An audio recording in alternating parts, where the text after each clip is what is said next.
హరి ఓం కృష్ణం వందే జగద్గురు. భగవద్గీత మహా పుణ్యపురుషులు కొందరు 5000 సంవత్సరాల క్రితం నుంచే జరిగిందని కొందరు. మరి శ్రీకృష్ణ భగవానుడు చెప్పినటువంటిది, నేను సృష్టికి ముందు సూర్యునికి ఉపదేశించిన, సూర్యుడు తన కుమారుడైన ఇక్ష్వాకునకు, ఇట్లా మనుమలు మునుమనులకు ఎందరికో బోధించినటువంటి విషయము అర్జునునికి ఉపదేశించాను.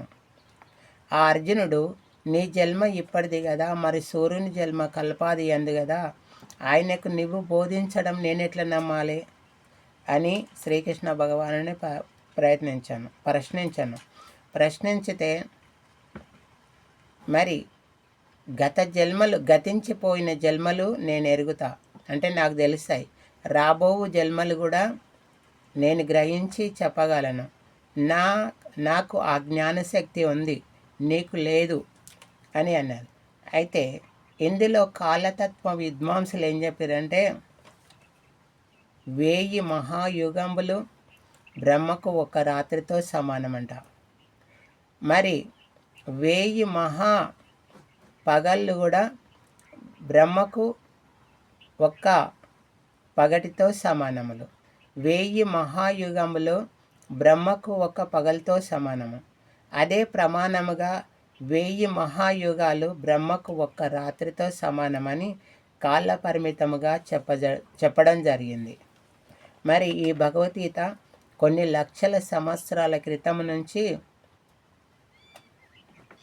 మరి రాజులు ఎందరో చదివి తరించినటువంటి జనకుడు అంటే జనక మహారాజు సీతాదేవి తండ్రి కాడు. జనకుడు మొదలగు వారందరూ కూడా ఈ భగవద్గీతను చదివి తరించరని ఇంట్లో తత్వంలో చెప్పడం జరిగింది.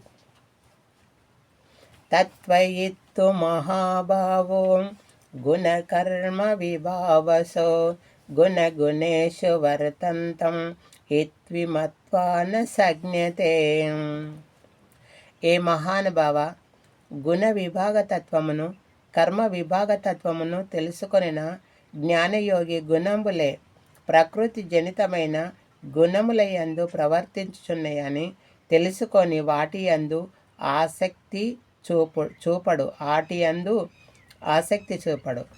అంటే ఈ ప్రకృతి స్వభావం వలన మన గుణములు మారుతుంటాయి. అడుగడుకు ఒక్కొక్క గుణము అని అంటారు కదా, అట్లా మారుతున్నాయి.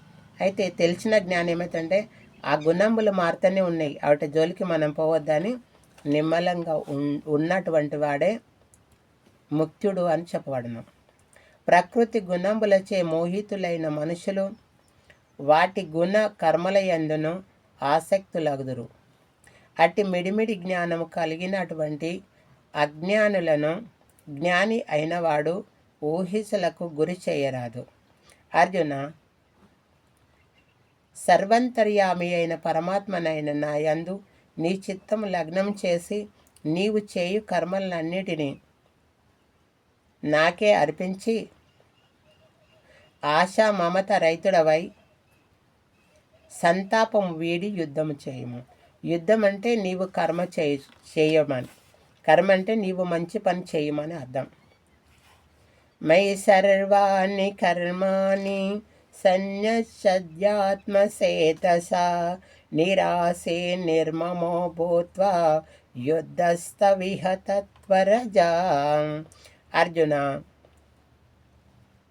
అంతర్యామి అయిన పరమాత్మనైన నాయందే నీ చిత్తము లగ్నము చేసి నీవు చేయి కర్మలనన్నిటినీ నాకే అర్పించి ఆశామమత రహితుడవై సంతాపం వీడి యుద్ధము చేయము.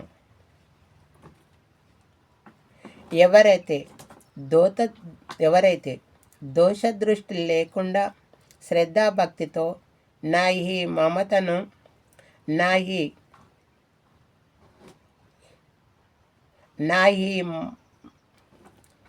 ఎవరైతే దోషాదృష్టి లేకుండా శ్రద్ధాభక్తితో నా ఈ మతమును అనుసరింతురో వారందరూ కూడా నా ఆ కర్మ ఫలాసక్తిని వదిలిన వారగుదురు.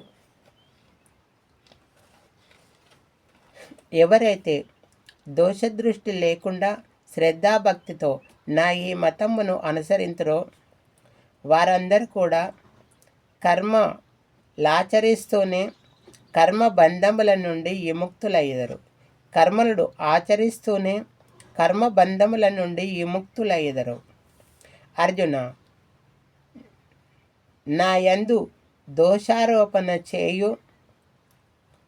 చేయువారైనా అర్జున, నా యందు దోషారోపణ చేయువారు ఉపదేశించు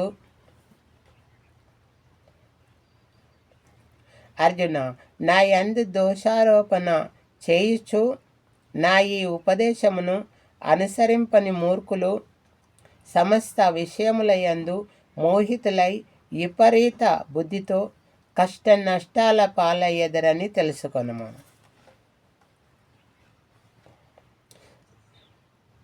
సమస్త ప్రాణులు తమ ప్రకృతి స్వభావమును అనుసరించి కర్మలు ఆచరింతురు. జ్ఞానులు కూడా తమ ప్రకృతి అనుసరించి క్రియలు ఆచరింతురు. ఎవరైనా ఎంత వద్దనుకున్నా కర్మను ఆచరించకుండా ఉండలేరు. ప్రతి విషయమునందును రాగదేశములు దాగి ఉన్నాయని ఆ మనిషి ఈ రెండిటికి వశంబు కాకూడదు.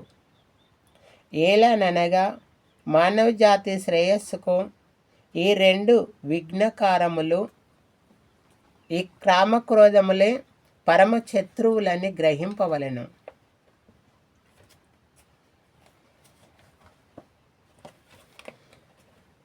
కృష్ణం వందే జగద్గురు. సర్వధర్మ పరిత్యజ్య మమేకం శరణం రజ. అహం త్వా సర్వ పాపేభ్యో మోక్ష ఇచ్ఛామి మా శృచః.